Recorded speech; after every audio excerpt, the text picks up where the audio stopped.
Sumilong si Liza sa lumang kubo nang bumuhos ang malakas na ulan. Sa gitna ng dilim, napansin niya ang isang kakaibang lampara sa mesa. Ang apoy nito ay tila umaagos pa atras, parang sinisipsip ang liwanag pabalik sa loob ng lampara. Naintriga siya, kaya kinuha niya ito at pinailawan. Sa bawat sindi, hindi liwanag ang kumalat, kundi malamig na anino na gumagapang sa sahig at mga pader. Unti-unting naglaho ang mga tunog, wala nang kulog, wala nang patak ng ulan na bumabagsak sa bubong. Naramdaman ni Liza ang lamig na lumalapit, parang may malamig na kamay na yumayakap sa kanya mula sa likod.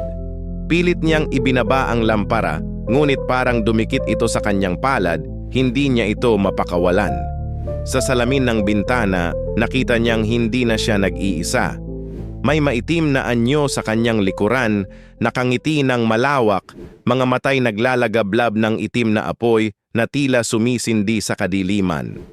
Sa huling saglit, narinig niyang bumulong ito ng mababa, "Salamat sa pagpalaya."